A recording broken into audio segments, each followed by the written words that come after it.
Hey guys, Thomas from Team Sakurazo here, coming at you guys with an updated Sky Striker deck profile for the new format. I've been testing this out, and honestly, this deck is a lot better than the last format. Now, during the last format, it was a Tier 0 format. I mean that pun, by the way. Tier were destroying everything. But that's not why the deck wasn't performing well. Because everybody was running Bystials to counter Tier and like other stuff, and they're just good in general, your raid gets banished like 8 to 9 out of 10 times that they are just running the engine. And it was just not the deck's time. But now that we also have the new support, playing it in a more normal format against Kashtira and other decks, I have to say going second striker is really good this format. I'm playing against Kashtira and I like it. I've been playing against Sprite and I really like it. It's a fun grind game as well. But I'm not going to speak anymore. I'm just going to get right into it. If you guys could smash that like button, subscribe, that would be great. Hopefully today's day earn your subscription. If you're buying any cards off TCG Player, please use my affiliate link down in the description below. Helps out the channel to no additional cost to you, as well as my other socials are there if you want to bother. As well as let me know what you're running this format and what card do you think of this deck profile, because I love criticism. We're going to get right into it. So 3 Ray, just remember, whenever she leaves the field from an opponent's card effect, not your own effect, she gets to special summon herself. So if for some reason you Dark Hole, do not bring your Ray back. That is an illegal play. I've had to tell a lot of Striker players that, and I don't know why. 1 Rose. Now this card actually sucks now, and I'm going to tell you why. You don't really need it as an extension, and I never really liked that play anyway. As well as with the new card linkage, with the OTK that you can perform if you can empty your opponent's field or have a certain way, you want her in the graveyard, so you actually want to like Hayate her in the graveyard. You don't really want to draw her. If you draw her, it's not awful, because if that's the only Sky Striker monster to get out your links, I mean, you gotta wait to end on go to Kagari, Shizuku, Hayate, etc., etc. So it's not awful, right? So then we have Triple Ash Blossom. It's just a good hand trap. I don't really have anything else to say. I mean, it's Ash. Then we have Nibiru here. Obviously, Kashtira, all that. We have Book of Eclipse and other Kashtira stuff in the side as well. This card was never bad. It's just you couldn't play it last format. It just wasn't a good hand trap. Nibiru is like a good hand trap in like 75% of the formats. So helps against Kashtira, helps against other decks. Sprite, it's like, I mean, it really just depends on what they have. They can usually play out of a Nibiru. Just be careful. I always like, this is good against Sword Soul, but at the same time it's not, because you're giving them a non-effect monster. So they're like, oh, anyway, and they just make they could link off the token, just extend with Tenyi stuff. So Nibiru is kind of weird, where I've Nibiru'd a Sword Sword player and they can just go off depending on what they have. Like, I don't know. Against Sword Soul, it's on. It's really weird.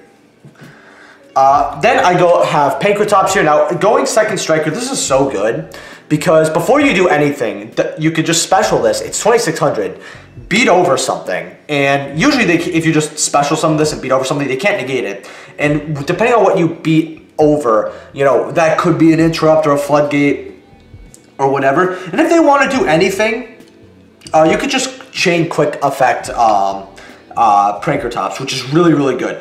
I love this card going second. I recommend it in every build. Last monster I have this is the Kaiju. I'm going to explain this card very quickly.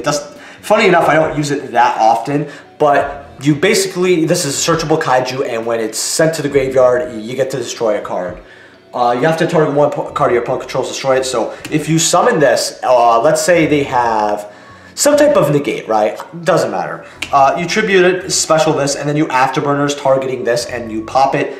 Well, guess what? You get another pop in a way. So it's really nice. 4 spells, 3 Widow Anchor, self-standard. It's a negate if you have less than 3 spells. If you have 3 or more spells, you also can take control of it. Amazing card. We have the 1 Engage, obviously, right? This card, what's really funny is in Master Duel, this is at 2, and a lot of people aren't even playing it, and I have no idea why you would not play Striker with 2 Engage. Master Duel is its own conception. If we ever get, I don't see this card ever going to 2 in the TCG. If it does, I'm slamming my head on the floor. Striker best deck. 3 linkage. So basically, for those who don't know, you basically special summon a Sky Striker link from your extra to your extra monster zone, but you have to send 1 card first. So what you do is in the battle phase, you can send whatever you have in the like let's say a Kagari, and then you special summon like a Shizuku, right? So you get more damage. But if you have a light and dark Sky Striker card, basically Rose and Ray, both of them, it gains 1,000 attack as well. The OTK very quickly is you normal Ray, attack with Ray, that's 1,500 damage. You quick into Hayate, attack, that's 15, and then you send Rose to the grave. That way you have the light and the dark. Then you linkage, you go into Kagari. Kagari will be at around at least 2,500. It could be more depending, but let's just say 25 base. You attack, but then you also grab this back with Kagari, and then you could just go into Shizuku, and Shizuku will be 2,500 because of this. So that's 8k exactly. Very, very good card. 2 Afterburners, just a great card in general. I mean, you don't want to deal with a monster on the field like Ashura, you pop it, and then it's searchable, and then you get to destroy Spell Trap if you have 3 or more. Very, very good card. You got the drones, very simple. Airspace, I just like 1. Some people like play more of this, but like I feel like if you're going second, this is not the card you really want to see. However, remember, you can Afterburners your airspace to get your Ray. I've had to do that before. So the card, I would never cut it. It's not even bad to see necessarily, but it just depends on the board. You got your 1 multi-roll. Funny enough, it's not that this card is bad. This card is very good. It just depends on the board. Like if you need your plays to go through, it's great to have. Or it just comes up in the late game. But even it doesn't really come up in the late game for me because while it just feels like a win harder card. And that's great, I guess. 1 Shark Cannon. I played 2 back last format. You just want to get stuff out of the grave. It's searchable and you can recur it. I've never really needed to this format. And even running 2, sometimes there would be times where I'm like, man, I really wish I was running less. But there were times where I was running 3. I'm like, I have to. This is amazing. This card will go in and out from 1 to 3. It'll always be played. So if you ever want to play Sky Strikers and like Shark Cannons, I think are like secret rares are like $2.5, $3. Just get a playset. If you don't like it, by the time you want to get rid of it, card will probably rise up in value. Had to get some market watch advice out there. We got 3 Lightning Storms. Oh man, this Starlight looks so pretty. Honestly, this is like one of the best Starlights I've probably ever gotten. This just breaks board. The reason why I play this and not say Raigeki is because if you're playing against Labyrinth, you want to choose spells and traps. If you're playing against Kashtira, you want to choose monsters. The card's good either way regardless. Like, it's just versatile.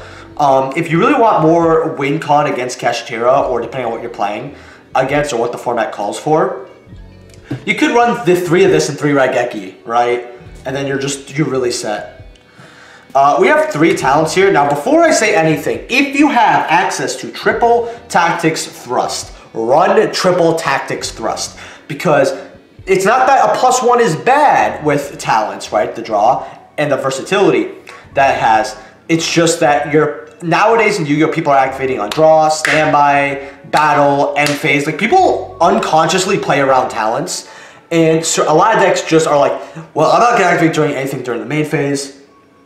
And there's a lot of times where like my opponent will be playing on my turn, but they won't play during main phase 1 or 2, and this card is dead. And that's what I really hate about it. It's not that this is a bad card. I love how you get to draw 2. I love how you get to snipe a card out of your opponent's hand. If you're going first or they have a hand trap for some reason, it's wonderful, right? It's not a bad card. It's just in Striker, Thrust is better because number 1, it's not going to be dead, right? That's the biggest advantage over Thrust, as well as you get whatever card you want. And sometimes with Strikers, you have to envision a card in your deck, and you're like, okay, I have, let's say, a Ray in hand, and I have an Afterburners. I need, say, like exactly a Lightning Storm, or, you know, or the Kaiju, right, or an Engage, whatever, right? I need Thrust, right? I don't need to draw into Shark Cannon, okay? I don't want to draw into the 2 Terraforming when I know my field spell's in the graveyard. You get the point. So, play Thrust. Talents isn't bad, though. It's going second, you know. Play something. You could play both, but I haven't play tested it. If you play tested it, let me know in the comment section below. 3 Chalice. Now, I was also running Droplet, and I think Droplet's good. It's just, I don't need it this format. And the good thing about Droplet in this deck, if you did not know, is when you activate something, you can wait for your opponent to respond, and then activate Droplets. Sending, like, say if you Chalice, and then if they don't respond, Chainlink 2, what's called Droplets, you send this, you get to choose, you know, more monsters essentially, right? And that's what's really, really good. So I think that if you want to play droplets or side droplets, that's fine. I have droplets in my personal side. It just depends if you need to see negates or not. If not, it literally is damage step, or it's just a negate that you could just set like that, and it's really, really nice. And that's what I really like about it. Then we have the Terraforming, pretty obvious. You have the Rhoda. You have Change of Heart. Honestly, I think if you're going second in any deck, Change of Heart is a must-have. I mean, it literally just says take control of your opponent's stuff. Link it off. You could do something with it, right? Force a negate. It is just a good card. Why run 3 Widow Anchor when I could run 4, even though 1's not searchable? The last spell card I have here is Pot of Avarice. The reason I like to play Pot of Avarice, now, if you draw this in your first hand, boo fucking who, you kind of suck. This card is really, really good as long as you don't see it as in your opening hand or your 6th card, because you're linking off so often into your Kagares or Shizukus, and management is very important, Sky Strikers, but when you go into your, say, 2nd Kagari, you're going to have 5 monsters in the grave, if not more, right? This card, if I do not have it in my hand, is a +1 off the bat, right? Hey, Pot of Greed, but I also don't have to worry about running out of Kagaris, so guess what? I get to go Kagari into Engage again. Very good card. I think a lot of Striker players should play it, but when you draw it in your opening hand, it is not going to feel great. That's why you only play 1 and you only need the cycling 1 time. And then the last card I play is like 3 Imperm. You can Imperm on your opponent's turn, you can Imperm on your turn. It just depends on what you want to negate, right? I was playtesting against a Dragon League player. They had 1 spell trap negate. I had Lightning Storm and Imperm. I was like, okay, cool. They could do whatever they need to do. Like, when I saw those 2 cards in Ray, I was like, I'm not going to negate anything. I literally put my hand down, right, and pretend like I didn't have anything. And I think he had like 4, like an Apollosa and like 2 other negates and only 1 spell trap negate. I'm like, okay, Imperm, the Borrowed Savage, cool. Lightning Storm. And they just couldn't do anything. It was very, very funny. The main deck is 41 cards. You could cut 1 if you want. I'm just playing with the Kaiju. I might cut something else. It just depends on how you feel. Kagari, this card's great. You just get to... Yeah, and remember, you can only special summon 1 once per turn. So I've had people try to double Kagari in the same turn. You cannot do that. 3 Kagari, cool. Gets back your spell, woohoo. Shizuku just searches whatever you don't have in the grave. It's what you end on. And this, I'm going to be honest with you, every time you put a Shizuku on the field, you're going to know if your opponent has Ash, because they will never hold the Ash if you make this card. Never has happened, right? I've actually had a game where I've had to get to my 3rd Shizuku just to resolve it because I got Ash twice. That's actually happened more than once. 3 Hayate. Now this card just attacks directly for 15. If you have linkage, it can be 25, which is really cool, right? Because instead of having to attack directly, I think it's 1, 2, 3, 4, 5, 6 times. You only have to attack directly 5 times if your win con is so bad that Hayate Direct is the only way you got it. But hey, a win's a win, right? If you ever need to cut a card, usually a lot of players know how to play with 2 Hayate. When we had Hulk and we had a cool little combo with Celine. But it's cool playing 3. Like, it's nice having access to 3 just so you have it. Kinda here, this is your time card. Honestly, I make this like once a year. I'm not even joking. If you have Ray, if you special summon Ray and you need to stop an attack, you could special summon Kinda with her quick effect and then you gain an attack, and then every time you activate a spell or do whatever, you gain 100 life. It's cute. It's not a bad card, it's just, you know, it's Kinda.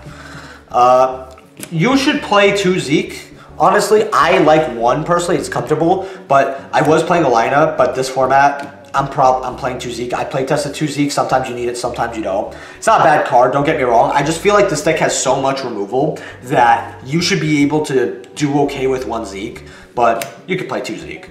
I used to play lineup because you could link it off with Rose, and then like steal something. Like I've played against Eldritch before, just a random example. Now, I want to talk about this card, alright? This is the BLS link, okay? Ultimate. This is a must-have in the deck, and I'm going to tell you why. So, if you use a level 7 or higher to make this card, which, guess what's a level 7? That's meta right now. Kashtira. What can you Widow Anchor or Reborn? Kashtira.